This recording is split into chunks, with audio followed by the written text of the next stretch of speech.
Dragi moji gledatelji, u današnjoj emisiji ću vam preporučiti izvanredne prirodne lijekove za liječenje jedne od najgorih bolesti što danas možemo zamisliti i stvara velikom broju osoba probleme, se naziva herpes zoster. Reći ću vam zapravo što je herpes zoster, koje prirodne lijekove bi trebali konzumirati, biti ćete oduševljeni i jako dobro pamtite današnju emisiju. Što je herpes zoster? Herpes zoster je jedna od 8 tipova virusa herpesa. Posljedica je sekundarne aktivacije varičela zoster virusa koji kod prve infekcije uzrokuje vodene kozice. Do reaktivacije ovoga virusa može doći uslijed slabljenja imuniteta, teške bolesti ili kod tjelesne ili emocionalne traume. Jedan napad herpes zostera najčešće bolesniku ostavlja doživotnu imunost na virus. Međutim, ponekad ovaj virus može javiti se više od jednom u životu. Kod osoba koje imaju slabiji imunitet, bolest može biti izrazito teška, te praćena rizikom od širenja u mozak, jetru i pluća. Dok se kod starijih osoba može javiti sindrom kronične boli koji može trajati mjesecima i samim godinama. I to je ono što je nevjerojatno bitno za reći, da kad vi ovaj virus dobijete sa vodenim kozicama, nažalost vama stoji u organizmu, čeka da jednog dana vaš imunitet značajno opadne. To je ono što ja svaki dan vidim u svojoj ordinaciji. Često dobijete upravo ovaj herpes zoster kad vaš imunitet iz nekih razloga značajno padne. On se aktivira u bilo kojem dobu vašega života i počne stvarati velike probleme. Koji je najveći problem infekcije? Za vrijeme zaraze vodenim kozicama taj se virus može probiti do korijena nekog živca u mozgu ili leđne moždini. Tamo virus može godinama mirovati dok se ne reaktivira nekakav fizički ili emocionalni stres. Stoga je vrlo teško odrediti period inkubacije kod herpes zostera. Kad se virus napokon reaktivira, mogu se javiti snažni bolovi u zahvaćenom području. Na koži povrh živca se stvaraju mjehurići, odnosno skupine mjehura. Glavni problem herpes zostera su upravo ti mjehurići koji su vrlo neugodni i dugotrajni. Herpes zoster je zarazan samo za one osobe koje nisu preboljele vodene herpese. Herpes zoster najčešće se javlja kod odraslih osoba iznad 50. godine života, a kod djece samo izuzetno. Herpes zoster se javlja kod ljudi koji imaju oslabljen imunološki sustav te kod osoba koje su podvrgnute liječenju samom kemoterapijom. I što mi moramo, dragi gledatelji, raditi? Dakle, mi želimo opet pokušati liječiti sa najboljim prirodnim lijekovima na svijetu za herpes zoster. I zato moja prva preporuka će biti da koristite nešto što se naziva beta-1,3 beta-glukan. Uzimate ga po uputama na ambalaži, to je snažni prirodni lijek protiv virusa, bakterija i gljivica. Stimulira rad imunološkog sustava. Beta-glukan je jedan od najistraživanijih prirodnih imunomodulatora na svijetu. Riječ je o polisaharidu, odnosno šećeru koji potiče imunološki sustav, kako bi što učinkovitije obranio organizam od bakterija, virusa, gljivica i parazita.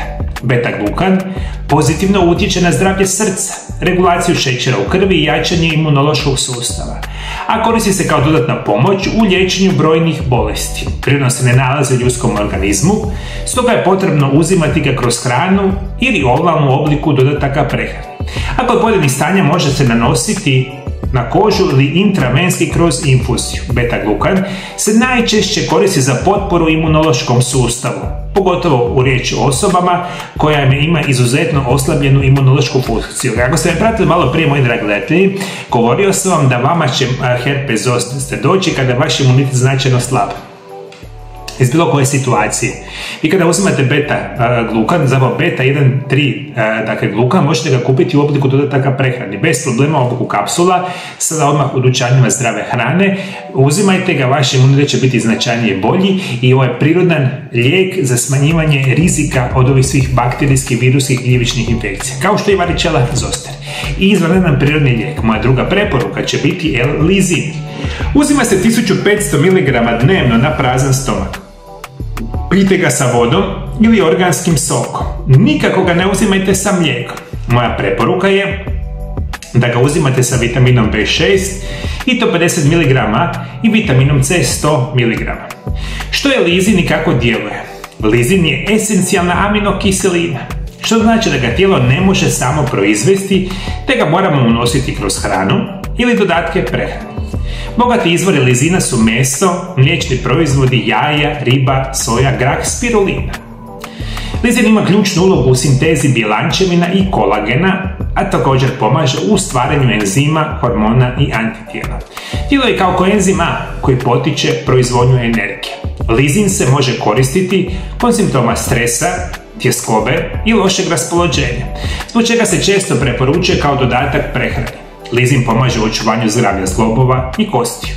Potiče sintezu kolagena, a preporučuje se kod afti, herpesa te jačanje stjenki krvnih žila. Ono što će biti naravno preporuka da obavezno, opet i ovo, kako sam moji dragi gledatelji, kupite jednostavno u dućanima zdrave hrane. Imate krasni organski Lizin Formula kapsulama, samo ga kombinirajte sa vitaminom B6 i vitaminom C, jer Lizin dnevno izvanredni prirodni lijekovi koji sigurno pomažu ukloniti herpes zoster na potpuno prirodni i siguran način. Moja treća preporuka će biti astragalus ili kozlinac.